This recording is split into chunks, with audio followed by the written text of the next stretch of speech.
Pakistan doctor علامہ محمد اقبال اپنے حسن پرستانہ مزاج کی وجہ سے کئی مرتبہ ملکی اور غیر ملکی خواتین کے عشق میں مبتلا ہوئے، لیکن انہیں سب سے سنجیدہ عشق ایک جرمن خاتون ایما سے ہوا، جس سے وہ شادی بھی کرنا چاہتے تھے لیکن ایسا نہ ہو پایا۔ اقبال اپنے انگلستان قیام کے دوران جہاں عطیہ فیضی کی صحبت سے فیضیاب ہوئے، وہیں جرمنی میں قیام کے دوران اپنی جرمن زبان کی ٹیوٹر ایما کے حسن و جمال اور ذہانت پر فریفتہ ہو گئے، لیکن دونوں اپنے بڑے بھائیوں کی وجہ سے ایک نہ ہو سکے جنہوں نے ولن کا کردار ادا کیا۔ اگرچہ نیلی آنکھوں والی جرمن حسینہ ایما سے اقبال کے تعلق کی بیل منڈے نہ چڑھ سکی، تاہم ایما ویگنوس نے اقبال کی میوز بن کر ان کی شاعری میں وہ کسک اور درد مندی پیدا کر دی جس سے اقبال کی شاعری عبارت ہے۔ اقبال کے کلام میں کئی نظمیں ایسی ہیں جو اس دور کی یادگار ہیں۔ حسن و عشق، چاند اور تارے، قلی، وصال، سلیمہ، عاشق ہرجائی، جلوہ حسن، اختر صبح، تنہائی اور دیگر کئی نظمیں شامل ہیں جن پر ایما سے تعلق کی گہری چھاپ نظر آتی ہے۔ اقبال اور ایما کا ملاپ نہیں ہو سکا، لیکن اردو دنیا کو پھر بھی ایما کا شکر گزار ہونا چاہیے کہ ان کی بدولت اردو کو چند لازوال رومانوی نظمیں مل گئے۔ ایما کے نام لکھے گئے خطوط سے اقبال کے اس روایتی تصور سے بالکل مختلف تصویر ہمارے سامنے آتی ہے جو نصابی کتب اور یوم اقبال پر کی گئی تقاریر میں ابھارا جاتا ہے۔ ان خطوط میں اقبال حکیم الامت اور مفکر پاکستان کم اور جذبات سے مغلوب نوجوان زیادہ نظر آتے ہیں۔ کہا جاتا ہے کہ ایما سے اقبال کی ملاقات دریائے نیکر کے کنارے واقع سرسبز و شاداب مناظر سے مالا مال قصبے ہائیڈلبرگ میں ہوئی تھی۔ ایک تو ماحول رومان پرور، اوپر سے اقبال بھرپور جوانی کے عالم میں، اور پھر حسین و جمیل ایما۔ اقبال کی نظم ایک شام دریائے نیکر ہائیڈلبرگ کے کنارے پر سے ان کے جذبات کا اندازہ ہوتا ہے۔ خیال رہے کہ اقبال اس وقت نہ صرف شادی شدہ تھے بلکہ 2 بچوں کے باپ بھی بن چکے تھے۔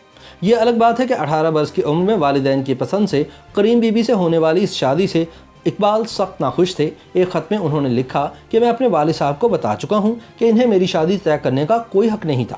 میں کریم بی بی کی کفالت کرنے کو تیار ہوں، لیکن اس کو ساتھ رکھ کر اپنی زندگی کو عذاب نہیں بنا سکتا۔ تعلیم کی غرض سے ہندوستان سے برطانیہ پہنچ کر مشرق کی پراسراریت سے معمور اور غیر معمولی حد تک ذہین و فتین اقبال نے خواتین کی توجہ مقناطیس کی طرح اپنی طرف کھینچ لی۔ اقبال کا کلام شمالی ہندوستان کے گوشے گوشے میں معروف ہو چکا تھا اور اس کی شہرت کے کچھ چرچے انگلستان میں بھی پہنچ چکے تھے۔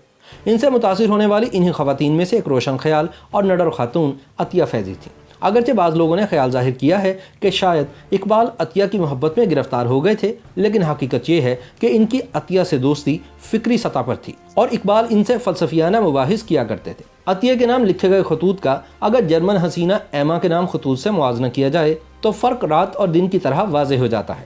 29 برس کی عمر میں اقبال برطانیہ سے BA کرنے کے بعد میونخ یونیورسٹی سے PhD کی ڈگری حاصل کرنے کی غرض سے سن 1907 کے موسم بہار میں جرمنی پہنچے تھے، جہاں ان کی ملاقات ایما سے ہوئی۔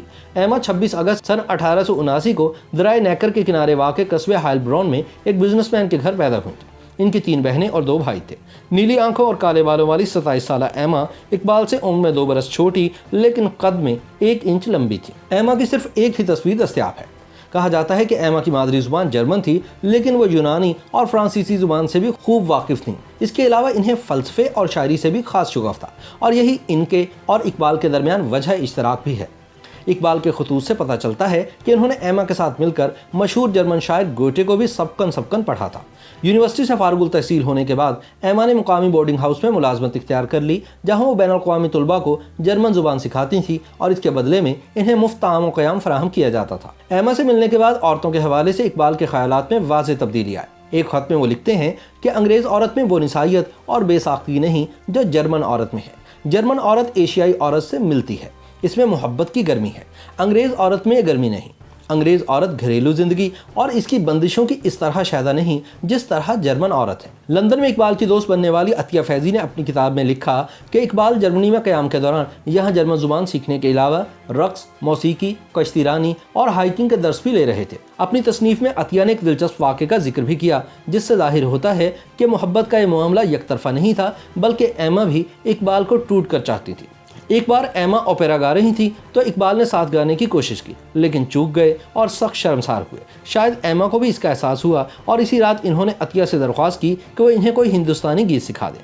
اگلے دن جب سبھی دریائے نیکر کے کنارے پکنک کے لیے نکلے تو اچانک ایما نے اردو زبان میں گانا گجرا بیچن والی نادان ترنم کے ساتھ گانا شروع کر دیا۔ جرمن حسینہ ایما کی زبان سے یہ گیت سن کر اقبال پر جو اثر ہوا ہوگا اس کا اندازہ لگانا مشکل نہیں۔ عطیہ کے مطابق ایک دن ایما دوسری لڑکیوں کے ساتھ مل کر ورزش کر رہی تھی اور اقبال ٹکٹکی باندھ کر انہیں تکے جا رہے تھے۔ عطیہ نے ٹوکا تو وہ کہنے لگے کہ میں فلکیات دان بن گیا ہوں، ستاروں کے جھرمٹ کا مشاہدہ کر رہا ہوں۔ بعض ماہرین اقبالیات کے مطابق معاملہ صرف زبانی کلامی نہیں رہا تھا اور اقبال ایما سے شادی کرنا چاہتے تھے۔ خود ایما کے کزن کی بیٹی ہیلاکر شوف نے سعید اختر دورانی کو بتایا تھا کہ ایما سن 1908 کے لگ بھگ ہندوستان جانا چاہتی تھی، لیکن ان کے بڑے بھائی اور خاندان کے سربراہ کارل نے انہیں دور دراز ملک میں تنہا جانے سے منع کر دیا تھا۔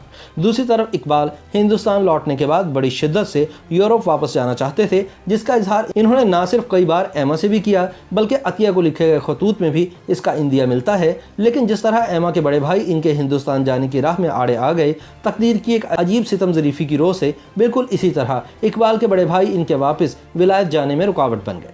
9 اپریل سن 1909 کو علامہ اقبال لکھتے ہیں کہ میں کوئی ملازمت کرنا ہی نہیں چاہتا، میرا منشا تو یہ ہے کہ جتنا جلد ممکن ہو اس ملک سے بھاگ جاؤں۔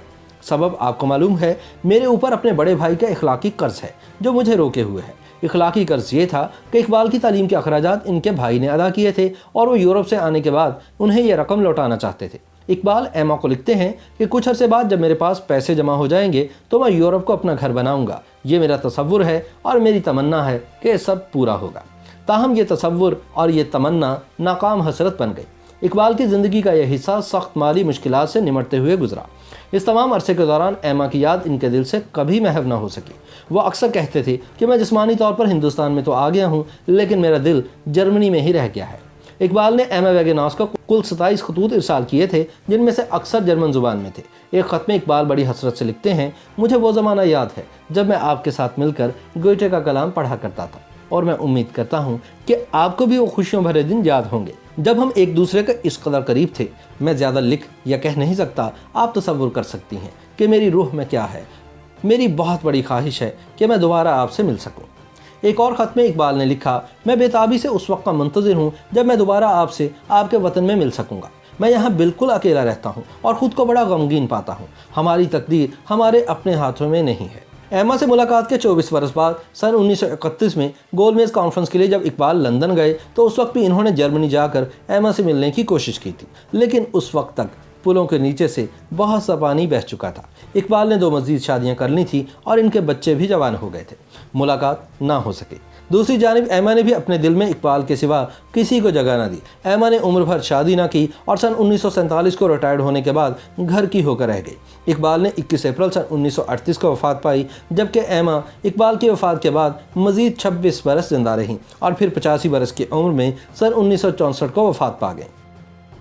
YouTube پر گوگلی نیوز دیکھنے کے لیے youtube.com کی سرچ بار میں googly news T V type کریں۔ گوگلی نیوز کے پیج پر سرخ رنگ کے سبسکرپشن والے بٹن پر کلک کرنا نہ بھولیے۔ YouTube پیج پر اپلوڈ ہونے والی ویڈیوز سے باخبر رہنے کے لیے بیل آئیکن پر کلک کیجیے۔ آپ کو ہر نئی ویڈیو کے بارے میں نوٹیفیکیشن موصول ہو جائے گا۔